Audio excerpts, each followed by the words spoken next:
ولي الصالحين.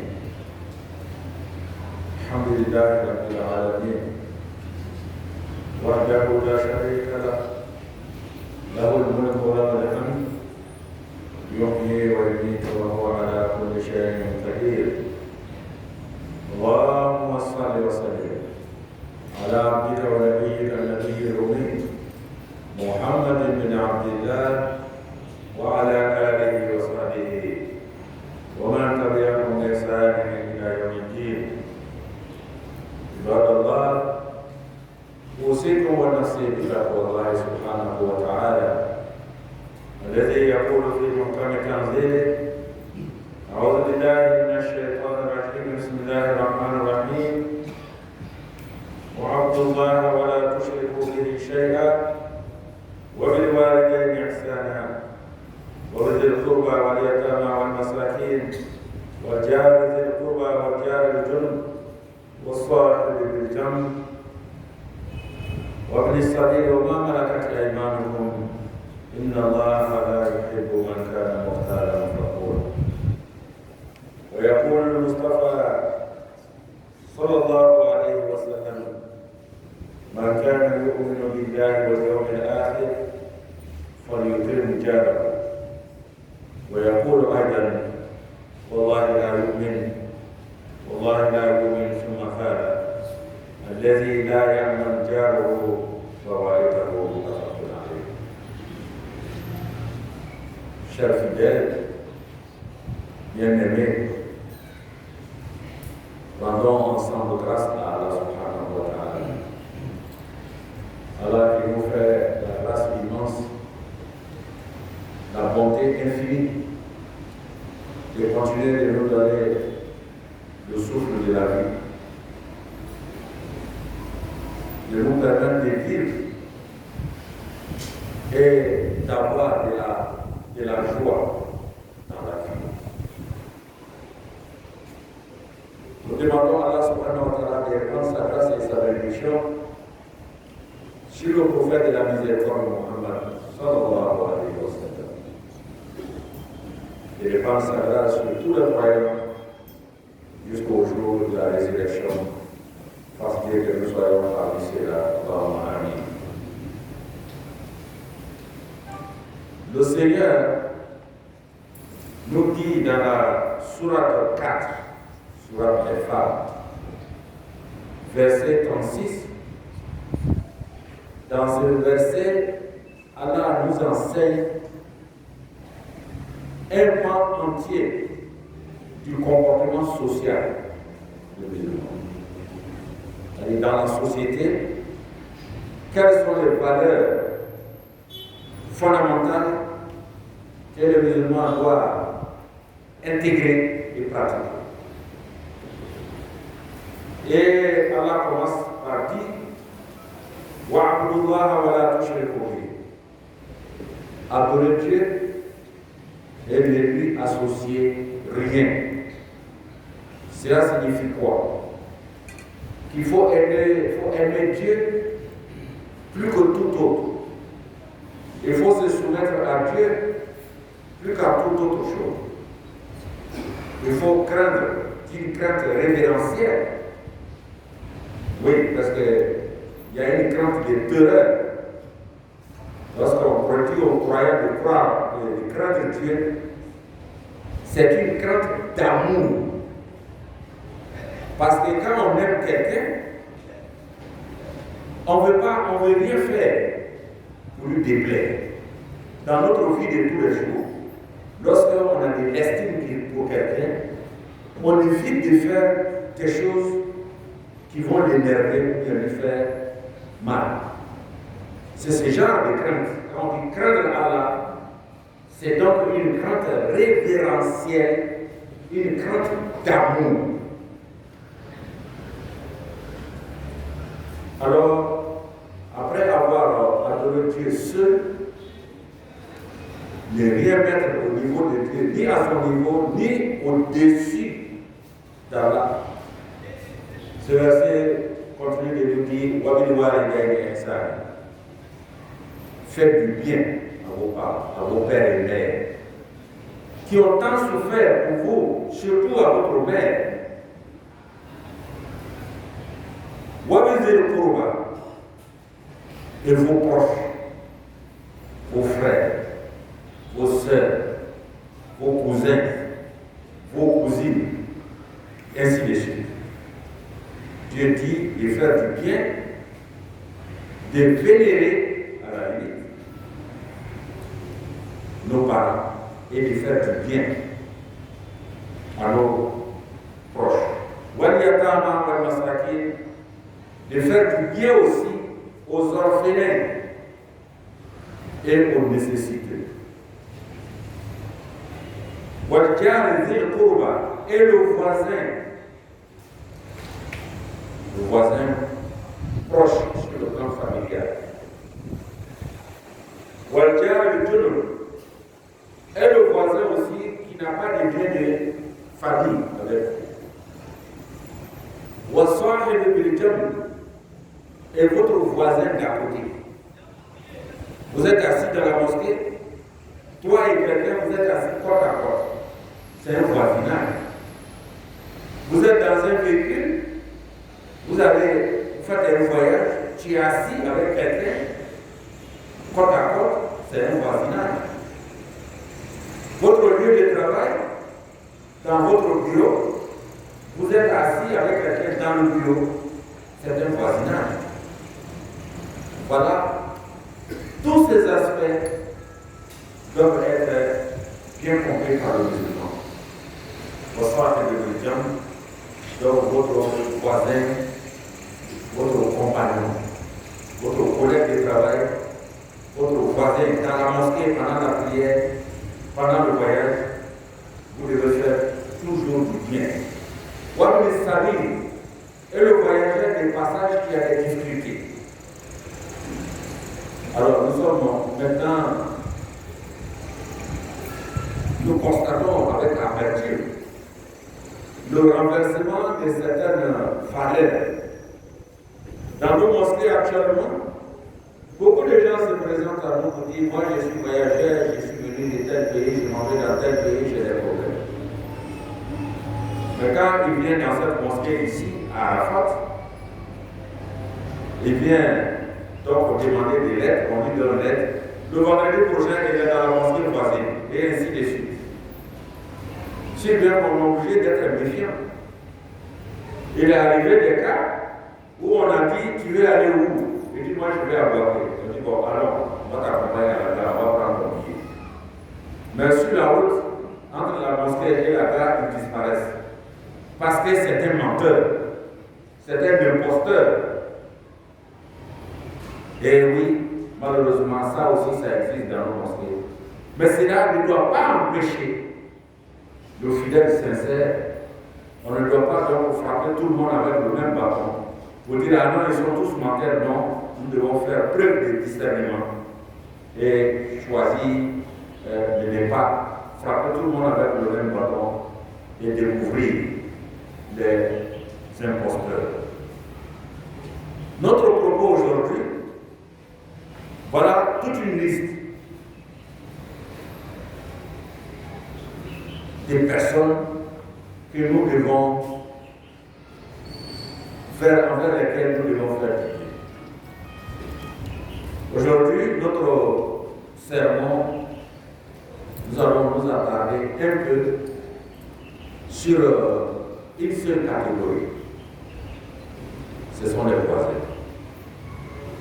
Et pour expliquer cette partie du verset, le prophète Mohammed sallallahu alayhi wa sallam nous dit Man kana yu'minu billahi wal yawmil akhir falyukrim jara. Que celui qui se veut un croyant sincère devra respecter son voisin. Oui. Falyukrim jara doit honorer, doit faire du bien, doit respecter son voisin. Vous remarquerez avec moi que le prophète a dit voisin, sans trier, sans distinction. Quel que soit votre voisin, qu'il soit musulman ou non musulman, qu'ils soient des mêmes familles ou non, étant donné que c'est un être humain, nous avons le devoir d'honorer et de respecter et de faire du bien et d'être patient avec nos voisins. Cela n'est pas une question de choix pour dire si je veux, je fais, si je ne veux pas, je ne fais pas. Non. Le prophète dit que pour que votre islamité, votre qualité de croyant soit complète, que vous devez faire cette œuvre. C'est-à-dire, si vous ne le faites pas, votre qualité de croyant musulman n'est pas complète.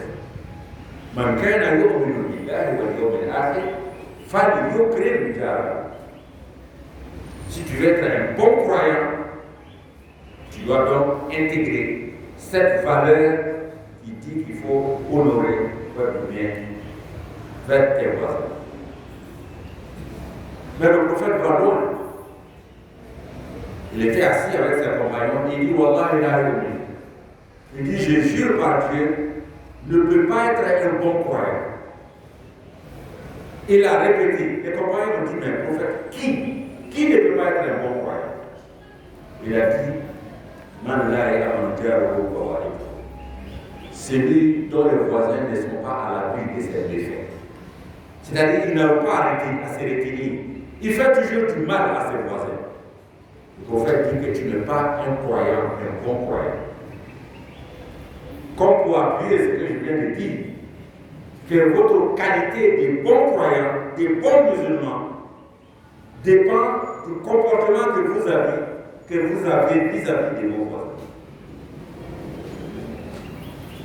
Pour aller plus en détail, cela signifie quoi concrètement? Que vous devez porter secours à votre voisin. Et oui, malheureusement aussi, en ces temps d'insécurité, beaucoup de voisins crient aujourd'hui au secours. Mais aucun autre voisin ne se décide pour venir en secours, pour venir les aider. Des voisins crient pour dire on est en train de m'assassiner. Les braqueurs sont en train d'attaquer ma maison. Tout le monde ferme ses portes à tout. Mais le croyant, même en prenant quelques risques, doit porter secours à son voisin. C'est en cela que les gens disent que le voisin est le premier frère. Tes frères sont, quand tu habites à Djamé, tes frères sont à Marcouri, à Corbeil, mais avant que ceux-là se déplacent pour répondre à ton appel, c'est ton voisin d'à côté. C'est un voisin immédiat qui est plus apte à te porter secours, à te soutenir. Le voisin, nous devons le saluer. Salam alaikum. Au lieu de le saluer de la manière qui le sied, qui lui plaît.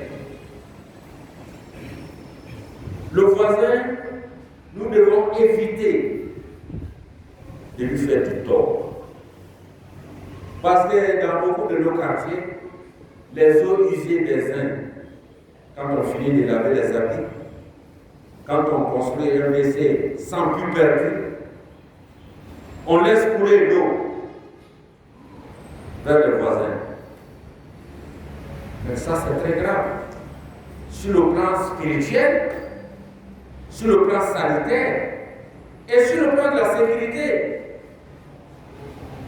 Alors nous devons éviter de faire du tort à nos voisins. Aller, par exemple, chercher à découvrir ses secrets, de les publier, surtout en ces temps des réseaux sociaux. Vous êtes assis, mais les questions qui se traitent dans votre maison, vos affaires familiales sont sur les réseaux sociaux. Parce que quelqu'un a décidé de vous faire du mal. Il vient discuter avec vous en intimité, et puis il enregistre ce que vous dites. Et puis il balance aux autres. Il dit voilà, vous pensez qu'il est ceci, mais voilà ce qu'il pense de nous. Ça aussi, ce sont des effets, ce sont des comportements que nous remarquons aujourd'hui. C'est vrai, les réseaux sociaux peuvent nous faire beaucoup de bien. On apprend beaucoup de choses. On communique avec des frères et des sœurs qui sont loin. On donne des bonnes informations. Mais quand c'est mal géré, quand c'est mal utilisé, ça peut nous amener à la colère de Dieu que Dieu nous a préservé.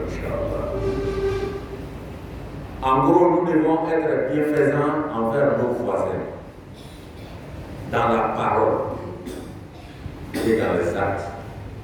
Nous devons éviter de faire du tort à nos voisins, dans la parole et dans les actes.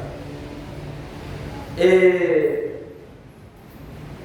le prophète nous dit, alayhi salatu wassalam, que la colère de Dieu se multiplie par X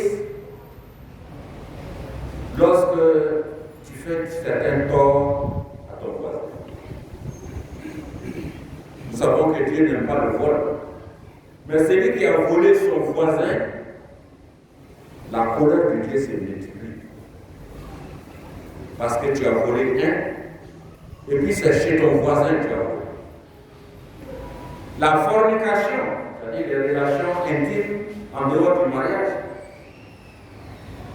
Tu as fait la fornication avec ton voisin, ou l'épouse de ton voisin, ou l'époux de ta voisine. Et il y a le péché de la fornication. Il y a aussi le fait d'avoir commis cela avec son voisin. Nos parents ont tellement compris que lorsque, à l'époque, selon l'architecture de l'époque, lorsqu'on pourchassait quelqu'un, dès lors qu'il rentre dans la maison de son voisin, le poursuivant s'arrête automatiquement. Mais si tu ne t'arrêtes pas, que tu rentres dans la maison de ton voisin pour aller frapper ton propre fils, là tu as un grave problème. Parce que c'est un acte de méprise. C'est un acte de méprise que tu as commis vis-à-vis de ton voisin. C'est-à-dire que tu l'as humilié. Tu ne l'as pas respecté. Et nous devons éviter tout cela. Mais les voisins, on peut citer quelques catégories. Et plus, selon les catégories, les droits et les devoirs sont plus importants encore. Lorsque votre voisin est votre frère de sang, ou bien votre sœur de sang, c'est-à-dire que toi et ton frère, vous êtes voisins, vous avez vos maisons côte à côte. Celui-là, il a trois droits.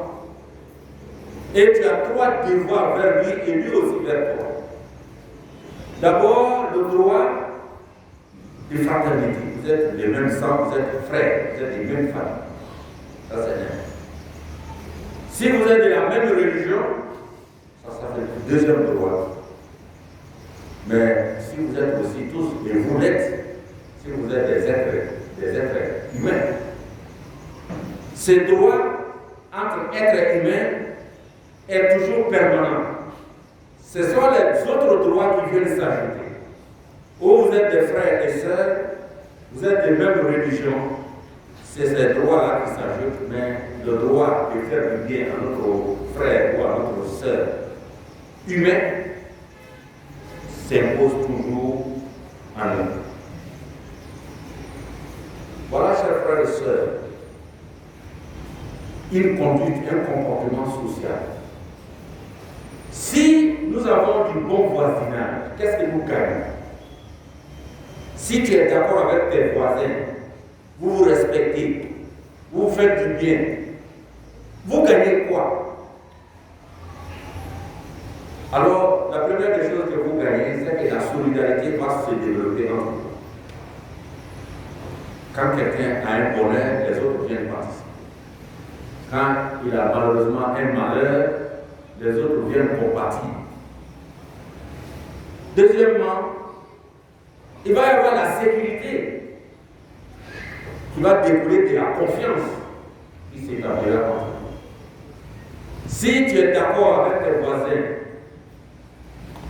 vous allez être solidaire, vous allez vous aimer, et chacun va être le gardien de l'autre, de ses biens, de ses enfants. Donc la sécurité sera présente et vous allez vivre bien, le bon vivre. Voilà ce qu'on gagne. Mais si tu n'es pas d'accord avec tes voisins, c'est le contraire que tu gagnes. C'est-à-dire que c'est la haine. C'est toi qui prends toujours tes eaux usées. Ce que tu n'aimes pas avoir dans ta propre maison, tu mets devant la maison de ton voisin. Vous regardez un chien de faïence. Évidemment, en ce moment, il n'y a pas d'estime. Et il n'y a pas de solidarité. Et il n'y a pas d'amour. Donc, il n'y a pas de sécurité. On va venir voler vos affaires devant lui. Il va dire c'est bien fait pour lui. Il n'a pas dit qu'il ne respecte pas quelqu'un. Lui, il ne parle jamais à quelqu'un. Il ne salue jamais quelqu'un. Il ne respecte personne. Donc, quand vous êtes exposé à des dangers, vos voisins vont vous abandonner. C'est aussi simple que ça. Donc, en faisant le bon voisinage, on gagne sur le plan spirituel parce qu'on doit respecter la parole du prophète Mohammed sallallahu alayhi wa sallam. Parce que notre foi en tant que croyant musulman sera complexe. Donc, on va gagner l'amour de Dieu. Ça, c'est ce qu'on gagne spirituellement. Mais sur le plan social, dans le monde ici, nous gagnons en sécurité, nous gagnons en estime, nous gagnons en solidarité. Et c'est ce que nous autres musulmans devons développer beaucoup plus dans ce pays. J'ai l'habitude de dire qu'il y a 8000 et quelques villes et villages en Côte d'Ivoire. Mais partout où tu vas partir, tu vas trouver des musulmans. Dans toutes les villes, dans tous les villages de Côte d'Ivoire, même dans les campements, tu vas trouver des musulmans. Nombreux ou pas, mais ils sont là. Ils vivent en paix avec tout le monde. C'est en application de ces enseignements. C'est ça que nos parents ont compris. C'est pourquoi ils vivent avec tout le monde en paix. Alors nous permettons aussi à nous autres de comprendre cela et de l'intégrer et de l'appliquer. أقول قولي هذا أستغفر الله لي ولكم وأستغفر